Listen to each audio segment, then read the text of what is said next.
오늘 본문은 이혼에 대한 말씀입니다. 그런데 이 이혼에 대한 말씀은 매우 예민한 주제여서 설교하기가 쉽지 않습니다. 설교를 자칫 잘못하면 이미 이혼을 하신 분들에게 또 다른 상처를 가져다 줄 수 있기 때문입니다. 사실 성경의 모든 말씀은 상처를 입은 사람들에게 또다시 상처를 주기 위해서 기록한 말씀이 아닙니다. 이것은 하나님의 속성과 맞지 않습니다. 그런 측면에서 볼 때 오늘 본문은 이혼의 상처를 갖고 있는 사람에게 또다시 상처를 주기 위한 말씀이 아니고 하나님께서 한 사람 한 사람을 얼마나 소중하게 여기시는지, 그리고 하나님께서 가정을 얼마나 중요하게 여기시고 또 가정의 행복을 얼마나 중요하게 여기시는지를 보여주는 말씀입니다. 오늘 본문에서 예수님께서는 모여든 무리들에게 이전에 하시던 대로 하나님의 말씀을 가르치셨습니다. 그런데 그 중간에 갑자기 바리새인들이 뛰어들더니만 예수님께 나와서 시험하여 물었습니다. 사람이 아내를 버리는 것이 옳으니까? 그들이 예수님께 그렇게 물은 것은 예수님께 정말 배우기 위해서가 아니라 오늘 성경에 기록된 대로 예수님을 시험하기 위해서였습니다. 이미 세례 요한은 당시 헤롯 안디바 왕이 아내와 이혼하고 동생 빌립을 이혼시킨 다음에 그 아내, 그 동생의 아내 헤로디아와 결혼한 것을 지적하다가 목이 잘려 죽은 예가 있었습니다. 즉 바리새인들은 예수님께 이혼에 대한 질문을 함으로써 예수님을 곤경에 빠뜨리기 위해서 악한 의도를 가지고 그렇게 질문을 한 것입니다. 이 질문에 예수님은 이렇게 되물으셨습니다. 대답하여 이르시되 모세가 어떻게 너희에게 명하였느냐? 그러자 바리새인들이 이렇게 대답합니다. 이르되 모세는 이혼 증서를 써주어 버리기를 허락하였나이다. 이 내용이 신명기 24장 1절로 4절까지 나와 있는데, 하지만 바리새인들은 그 신명기의 말씀을 자기 중심적으로 해석을 했습니다.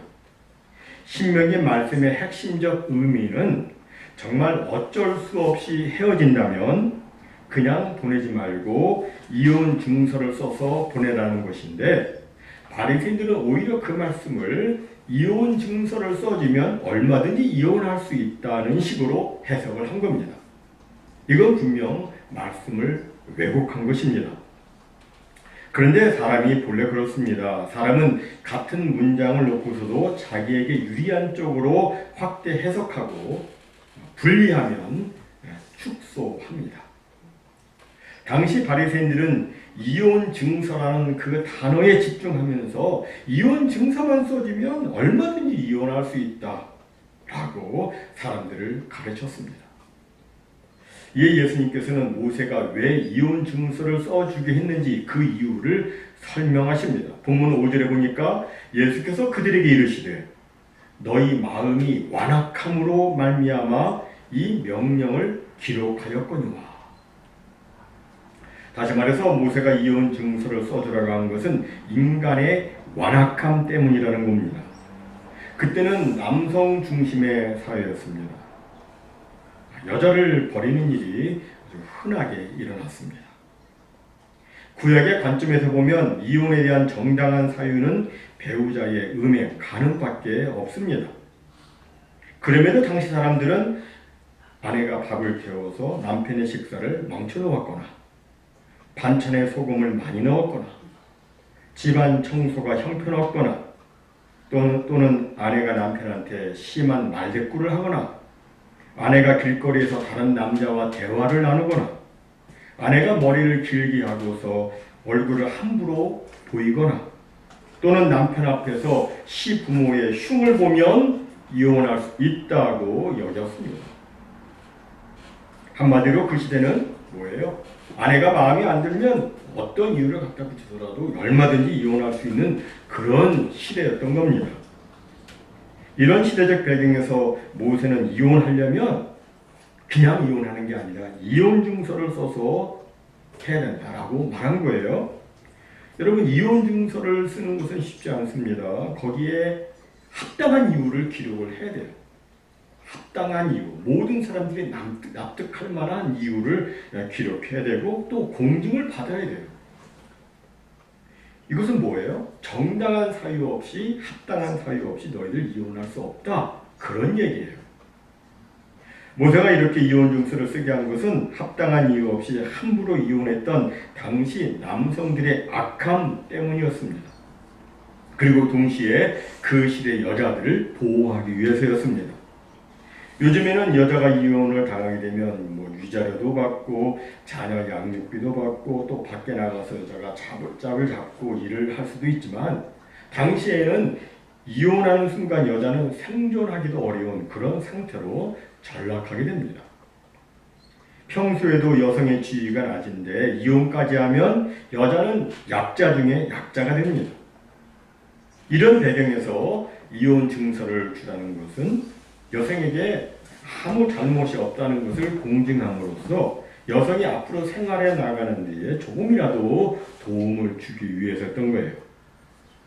이혼 증서는 남성들이 편리하게 이혼을 하라고 만든 법이 아니었습니다.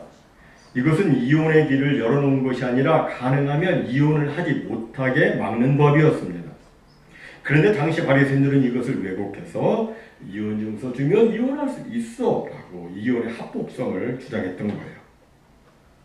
이러한 그들의 잘못을 예수님께서는 지적하시고, 그리고 한 걸음 더 나아가서 이제는 모세를 훨씬 지나서 창조 때로 쭉 거슬러 올라가가지고 이렇게 말씀을 하십니다. 6절에 보니까 창조 때로부터 사람을 남자와 여자로 지으셨으니, 여기 남자와 여자란 말은 문자적으로 한 남자와 한 여자입니다. 즉 결혼은 한 남자와 한 여자 일부 일처로 해야 한다는 겁니다. 성경에 보면 족장들이 여러 아내를 거느렸는데, 그러나 그것은 당시 타락한 세속 문화의 관습에 의한 것일 뿐 본래 하나님의 뜻은 아니었습니다. 오늘날 동성 간의 결혼 공립학교에서 막 가르치죠. 괜찮다고. 그런데 이것도 타락한 세속 문화일 뿐이지 하나님의 뜻이 아닙니다. 하나님의 뜻은 일부 다처나 일처 다부도 아니고 한 남자와 한 남자 또는 한 여자와 한 여자의 결혼도 아닙니다. 하나님의 뜻은 오직 한 남자 한 여자의 결혼입니다. 그럼 이렇게 한 남자와 한 여자가 결혼을 하려면 어떻게 됩니까? 7절에 보니까 이렇게 말씀하죠. 이러므로 사람이 그 부모를 떠나서, 이 말씀처럼 결혼을 하려면 먼저 부모를 떠나야 되죠. 부모를 떠난다는 것은 그리 쉬운 일이 아닙니다. 결혼은 결혼하기 전까지 그 사람에게 가장 큰 비중을 차지한 보호자요, 인도자요, 이해와 사랑으로 돌보아 주시던 부모로부터 떠나는 것입니다. 또 부모를 떠난다는 것은 그때까지 자신이 누려왔던 모든 익숙한 환경, 그 습관과 또 분위기와 안정감을 포기하는 것이고, 또한 자신이 이제부터는 경제적, 사회적으로 최종적인 책임을 가지고 새로운 가정을 이끌어 나가는 것을 의미합니다. 따라서 결혼은 매우 신중해야 됩니다. 결혼에는 사랑이라고 하는 뜨거운 감정도 필요하지만 감정에 들뜬 것만 가지고 부족합니다. 그것만 가지고는 부족해요. 결혼을 하려면 분명한 기준과 책임의식이 있어야 되고 또 이를 위한 특별한 기도가 필요합니다. 포르투갈의 속담에 배를 타고 바다에 나갈 때는 한 번 기도하고 전쟁에 나갈 때는 2번 기도하고 결혼할 때는 3번 기도하라는 말이 있습니다. 여러분, 풍랑이 거칠게 막 휘몰아치는 그 바다에 나가는 일은 얼마나 위험합니까? 그러니까 기도하라는 거예요. 근데 이에 비해서 총알이 빗발치듯 쏟아지는 그 전쟁에 나가는 것은 얼마나 더 위험합니까? 그러니까 더더욱더 기도하라는 거예요. 그런데 결혼은 그것보다 더 중요하니까 더 기도하라는 겁니다. 이렇게 간절히 기도를 하고, 그리고 최종 결단으로 이제 결혼하기로 결단을 하고, 결혼을 했으면 이제는 어떻게 돼요? 둘이 한 몸 되어서 살아야 됩니다. 그 둘이 한 몸이 될지니라. 이러한즉 이제 둘이 아니요 한 몸이니. 이 부분이 창세기에서는 이러므로 남자가 부모를 떠나 그의 아내와 합하여 둘이 한 몸을 이룰지로다 라고 말씀하고 있는데, 여기 합하여 라는 말은 본래 무슨 뜻이냐면 아교로 붙인다, 그런 뜻을 갖고 있습니다. 여러분, 아교로 붙이면 이건 결코 떼어놓을 수 없다는 뜻이고, 또 그 둘 사이에는 그 누구도 그 무엇도 들어갈 수 없다는 뜻입니다. 아교로 붙인 것을 사람이 억지로 떼어놓으려 하면 큰 고통이 따릅니다. 억지로 떼어내면 떼어낼 수 있겠지만 떼어내다 보면 양쪽 다 여기저기 찢어집니다. 여러분, 접착제로 붙인 두 종이를 한번 떼어내 보십시오. 매우 어렵고, 아무리 잘 떼어낸다 할지라도 여기 찢기고 저기 찢기고 남는 것은 상처밖에 없습니다. 결혼을 하면 딱 붙인 건데 이혼하면 꼭 그거 같다는 거예요. 여러분, 결혼은 마치 천을 짜는 것과 같습니다. 실을 가로와 세로로 계속 짜면 천이 되죠. 그 실은 가로와 세로 줄은 서로를 의지하면서 한 옷감, 한 몸이 됩니다. 그런데 그것을 억지로 나누려 하면 나눌 수는 있겠지만 그렇게 하면 엄청난 고통과 상처가 남습니다. 천을 이실저실 다 분리하고 나면 뭐가 남아요? 그냥 쭈글쭈글해진, 끊어진 그런 실만 남을 뿐입니다. 이혼이 꼭 그와 같습니다. 성경이 말씀하듯이 결혼하면 한 몸입니다. 여기 한 몸이란 말은 단순히 육체적 결합만을 의미하는 것이 아니라 히브리어 용법으로 보면 한 마음, 한 인격으로 형성되는 것을 의미합니다. 물론 한 마음, 한 인격이라고 한 인격으로 형성된다고 해서 각자의 그 고유한 인격이 사라지는 것은 아닙니다. 한 마음, 한 인격이란 말은 결혼을 통해서 두 사람이 서로를 이해하고 공감하고 수용할 수 있는 그런 아주 친밀한 그런 관계를 갖는다, 그런 뜻입니다. 이렇게 둘이 한 몸, 한 마음이 되면 정말 행복합니다. 그리고 이 거친 세상에서 든든하게 앞으로 나아갈 수가 있습니다. 이것을 하나님께서는 원하셨고 계획하신 거예요. 결혼을 제정하신 하나님의 원래의 계획은 그 부부가 계속적으로 아주 친밀하게 사랑하는 것입니다. 하나가 되어서 서로 돕는, 그것을 하나님이 원하셨어요. 그런데 죄가 이 땅에 들어오고 그 죄로 인해서 사람들은 하나님께서 그 짝지어 주신 것을 막 나누려고 합니다. 하나님께서는 분명히 하나님이 짝지어 주신 것을 사람이 나누지 못할지니라 라고 하셨는데, 사람들은 하나님이 제정하신 결혼의 친밀하고 부드러운 축복 대신에 이혼이라고 하는 날카로운 가시와 엉겅퀴를 만들어서 서로에게 깊은 상처를 남겨왔습니다. 더욱이 오늘날에는 사회가 복잡해지면서 사람들이 아주 다양한 이유로 이혼을 합니다. 제가 구체적인 통계를 말씀드리지 않아도 여러분들은 정말 이 시대에 이혼이 매우 흔해졌음을 알 수 있습니다. 이혼은 멀리 있는 이야기가 아니에요. 아주 가까이에 있습니다. 오늘날 이혼이 잦아진 원인이 여러 있겠지만 그 중에서 가장 현저한 이유 중에 하나는 개인주의 때문입니다. 본래 인간은 태생적으로 자기 중심적입니다. 게다가 지금 이 시대는 자아를 매우 중시하고 강조하는 교육이 시행되고 있습니다. 자아를 강조하는 교육은 자아실현이라고 하는 좋은 결과도 만들어내지만 이것을 잘못 이해하고 적용을 하게 되면 자기만 생각하는 이기적이고 부정적인 모습도 만들어냅니다. 어느 사회든 자아가 강조될수록 상대를 위해 희생하는 것은 매우 어려운 일이 됩니다. 자신의 성공과 개인의 행복이 더 중요하기 때문에 내가 싫으면 끝입니다. 나의 행복에 도움이 안 되면 얼마든지 배우자를 버릴 수 있습니다. 요즘은 자기가 낳은 자식까지도 버리는 세상 아닙니까? 오늘날 사람들은 무슨 일을 하든지 내가 이것을 통해서 얻을 수 있는 것이 무엇인가 라고 생각을 합니다. 그리고 나에게 이익이 되는지를 한번 따져봅니다. 교회 나올 때도 그런 걸 따지고 그래요. 모든 관계 속에서 그걸 따집니다. 결혼도 그래요. 결혼의 손익계산이 분명합니다. 내가 손해라는 결론이 나면 더 이상 유지하지 않습니다. 여기다가 미디어에서는 더 부채질을 하죠. 방송을 보면 돌싱남, 돌싱녀. 아세요? 돌싱남, 돌싱녀. 예, 돌싱남, 돌싱녀를 주제한 프로그램, 그런 프로그램이 적지 않습니다. 그들은 방송에 출연해서 막 웃으면서 둘이서 속썩으며 살지 말고 자기들처럼 싱글의 자유를 누리라고 하면서 편하게 사십시오. 행복하게 우리들 좀 사십시오라고 자극을 합니다. 그러나 여러분, 이것은 하나님의 뜻이 아닙니다. 이것은 세속적인 인간의 생각입니다. 사람이 행복을 추구하는 것 자체는 나쁜 것이 아닙니다. 하지만 잘못된 기도를 가지고 목적지에 도착할 수는 없습니다.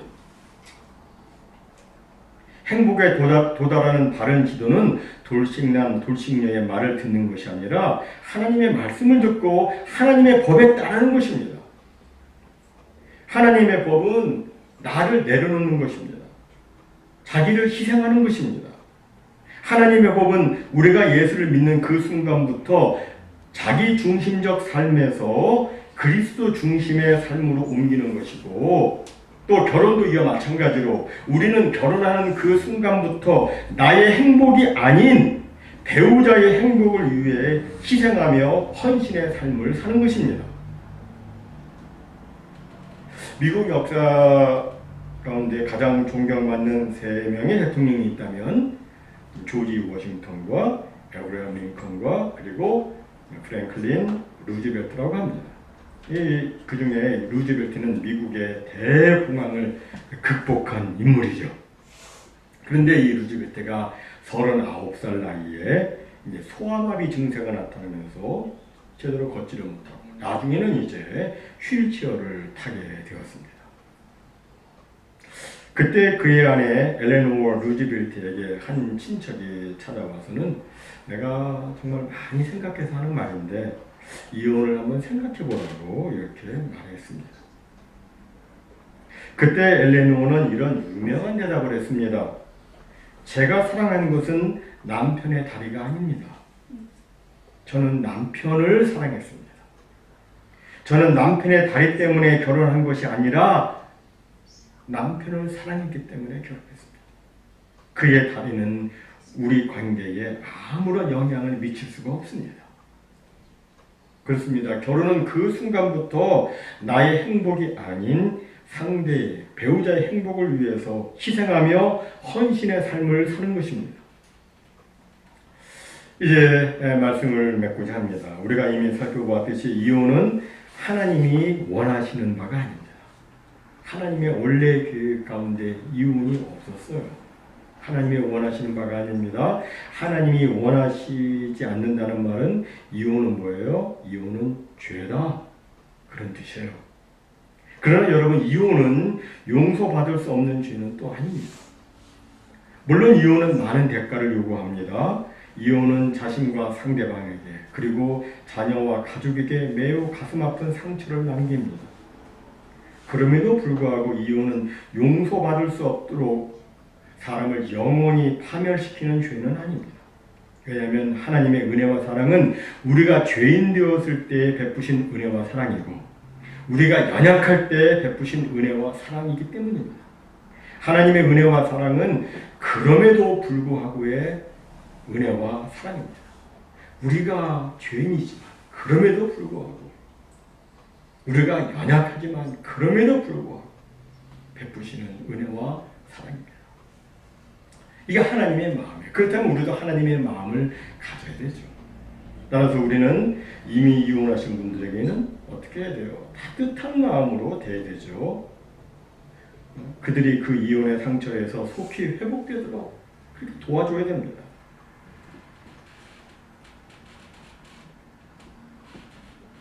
같이 마음 아파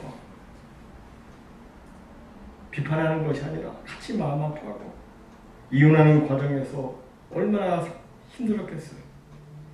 또 이혼하는 과정에서 억울하게 피해를 입고 고통을 당했는데 그것을 더 힘들게 하지 말고 그의 정당성과 순결성을 이해해주고 그 사람이 다시 정상적인 자리에 설 수 있도록 그 고통에서 빨리 벗어날 수 있도록 기도하고 돕는 치료적 노력이 오늘날 교회 안에 계속 필요합니다.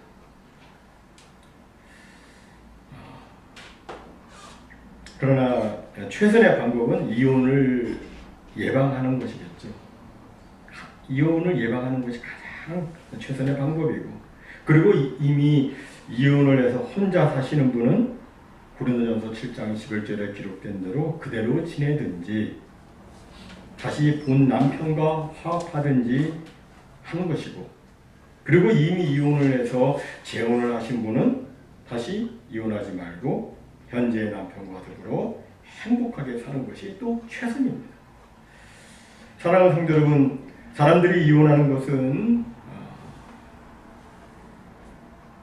마음의 완악함 때문이라고 주님이 말씀하셨어요. 완악한 마음이란 하나님의 원하시는 뜻을 알고도 자기 길을 가겠다고 하는 고집입니다. 우리는 이러한 완악한 마음 대신에 부드러운 마음을 가져야 합니다.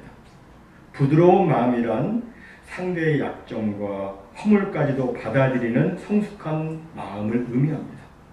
성숙한 마음을 갖게 되면 예전 같으면 싸울 일인데 어느 순간 웃고 그냥 넘어가는 여유가 생깁니다.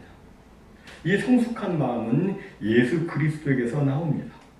예수 그리스도의 마음을 품으면 마음이 온유해지고 마음이 겸손해지고 그리고 넓은 마음이 됩니다. 모쪼록 사람들이 살기 힘들어지니까 세상에서도 막 사람들이 예민해지고 남의 거 막 훔쳐가고 살기 힘들어지면 그렇게 되는 거예요. 그리고 또 막 너무 살기 힘들어지면 집에 와서도 여러 가지 막 예민해지니까 그거 싸우는데 이런 식이에요. 그래서 막 부부가 막 너무너무 힘들어요. 그 애들은 더 힘들죠. 이런 시기에 우리의 가정만큼은 예수 그리스도의 성숙한 마음으로 건강하고 행복한 가정으로 꾸려 나가시기 바랍니다. 그래서 날마다 기쁨과 감사가 충만하고 사랑이 충만하고 우리 주님께서 주시는 평강과 웃음이 충만한 복된 가정이 되기를 주님의 이름으로 축원합니다. 아멘.